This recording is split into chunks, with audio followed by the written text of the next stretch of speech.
everyone, welcome to Two Car Pros. My name is Ryan, and today I'm continuing my Project Billie series with part 2, restoring my exhaust manifolds. I'm also restoring some other parts, but I kind of do those off camera and I show them off at the end. I'm doing this series because I want to show that you can restore original hardware, even like late model stuff, and it'd be cheaper and often better than the aftermarket can really give you. And I really think that keeping the original stampings of a car are always going to work out better for you in the long run. So I want to show basically how you would go about doing that. So with all that out of the way, let's jump in. So here is our project for today. We are most likely reusing these manifolds on our stock build, but you can see they're kind of rusty and cruddy, and the threads on the nuts where the exhaust attached to are super poopy, and I don't want to fight the nuts going back on, potentially ruining those and whatnot.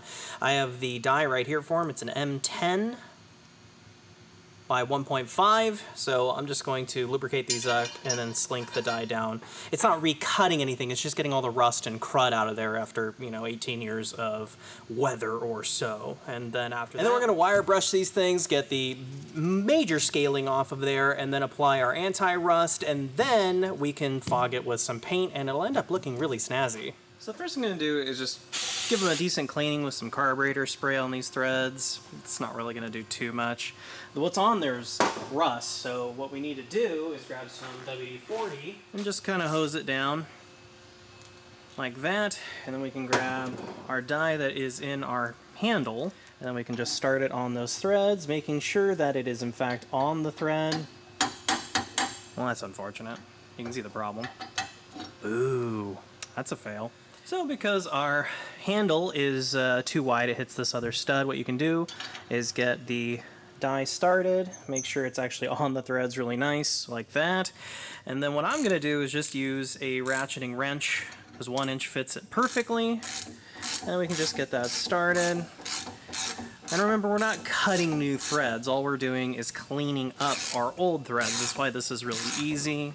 But ever still, you should go a couple turns and then loosen it a little bit and then keep tightening it. Do that every so often.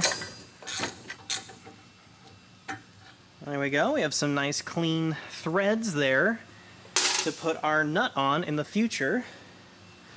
So we are nice and ready for the new nuts that are going to go on there in a few months. So the next thing we should do is grab a wire wheel and the end of our drill, and I'm just going to take off the light surface rust and scaling just like the instructions on the rust converter say to do. Sorry if I sound like a Bond villain for the rest of this, but you should definitely wear some sort of respirator so you're not inhaling rust, and some eye protection. So I just want to go lightly. I'll just keep going around like that until the whole thing basically looks like this when you wipe it off. Yeah, see how nice that looks now? That's what you're looking for. Do that for the whole thing. Now, all we have to do is usually use mineral spirits or something like that, but I only have carburetor spray. I'm just going to use what I have and just wipe off what you can. Just get as much of that rust off as you physically can. Especially because you don't want dust on here. You could even just hit it with some compressed air, like a lot of compressed air, and it would help. I can't believe how much wire wheeling this improved everything. Yeah, that's looking really good. Now we can apply our chemical.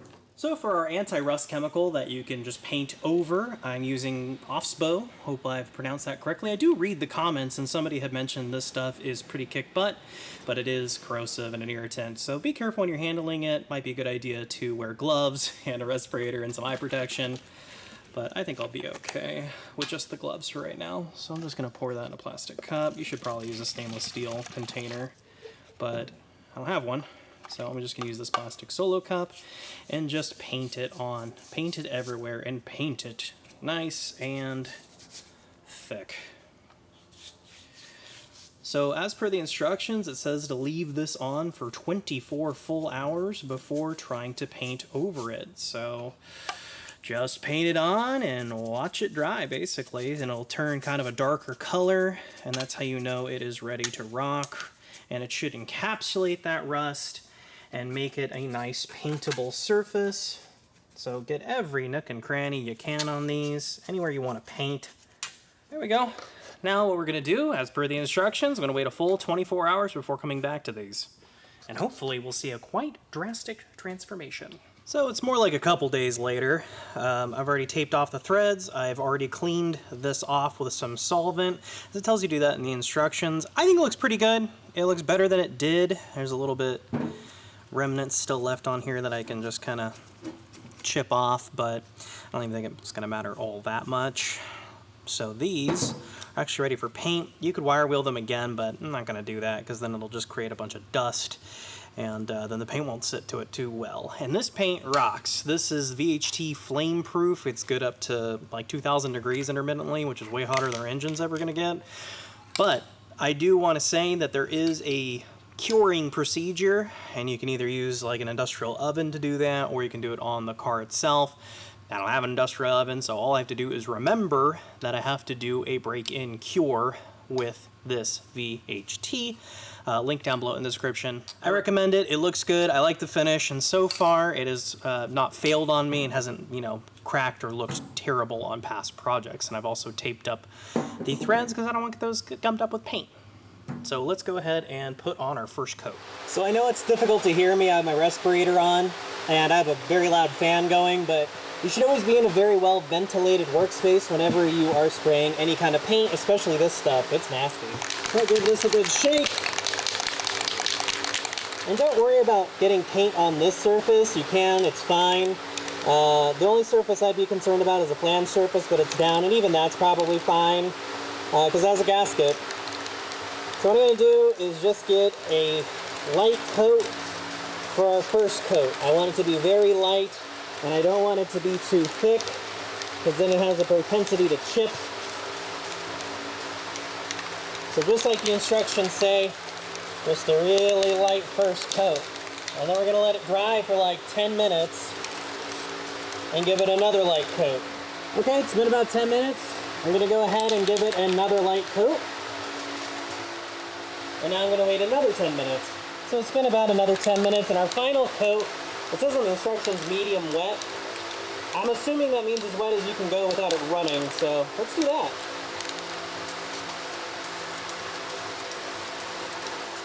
Okay, that's as much paint as I really want to give it. So now I'll just let it dry for like 3 hours. It says 1, but I'm going to wait 3. It's been closer to like a whole day since I started letting these dry. And you can see, they look pretty nice. I really like how this turned out. The threads look good, the paint looks good, everything looks very nice, and it didn't really cost me anything to do this, just the price of the wire wheel and the paint, and yeah, you know, this is better than buying new ones, that's for sure, that are just gonna rust anyway because they're not painted, they're just cast iron. So this is a nice way to protect our exhaust manifolds and make sure they're good for decades to come. The only thing we have to remember is that this paint is not cured yet. You could do it, like I said earlier, in an industrial oven. Don't have one of those. We're gonna do it on the truck, so maybe write a little note that says, you know, don't forget to cure these when they're on the truck. So that is something I'm definitely gonna have to remember in a few months when this goes back in. But for now, our exhaust manifolds are all done and ready to sit on a shelf until our truck is back together. So here are the parts I have reconditioned. I did these 3 off camera, obviously you didn't see those. It is basically the same process as these, except this doesn't require a rust converter, so I don't think this is interesting to watch. Just basically taped off and painted some things, and you might be wondering why I've picked the colors I have picked. So, the oil pan here is this nice glossy paint. Or actually I think it's enamel, a nice glossy enamel that hopefully oil will be easy to clean off of, because that's obviously going to have oil on it in the future and I want to be able to wipe it off. The rear main seal holder, all I've done is clean it and then sprayed it with clear coat. Even the back's not super duper clean, but you're not going to see that. Truthfully, you're not really going to see this either, but I wanted some clear on there. Just again, so it has that nice look, and then the aluminum never gets tarnished and will always look really snazzy. And then the front timing cover is obviously Ford Racing Blue. This is the original timing cover. All I've done is cleaned it up, taped it off, and shot it with some paint, and this is like the Ford Blue.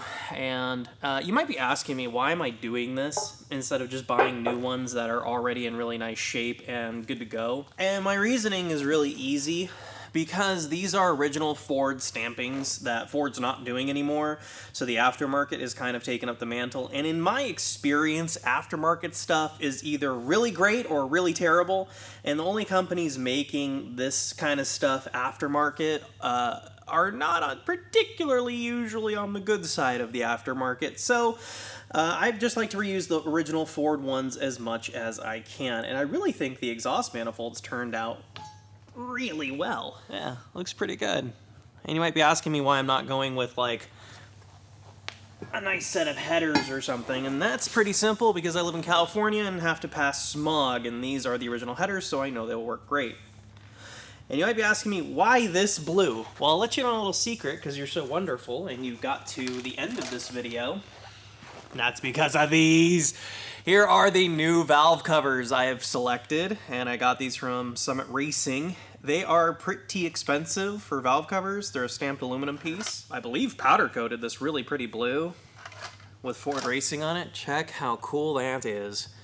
Super cool. It's going to mostly match our front cover. It is a super close color match, and I really think it's going to tie the whole engine together when it's assembled, but you won't see this again until we're putting the valve train together, so it's going to be a while. So that's kind of how to restore your exhaust manifolds to put on your new fresh build. I still haven't cured it or anything, but we can do that at a later date. That's not that big of a deal, and I will just go over that when the truck is actually running, so that's going to be a few months off. I hope you found this series at least a little interesting, maybe teach you a little something about restoring cars, just a small amount, because every little bit matters.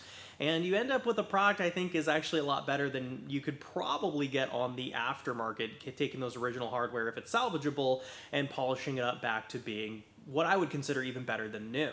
If you found this video helpful or interesting at all, please consider giving it a like or even subscribing. It really helps my channel out. Thanks again for watching. I'll see you next time.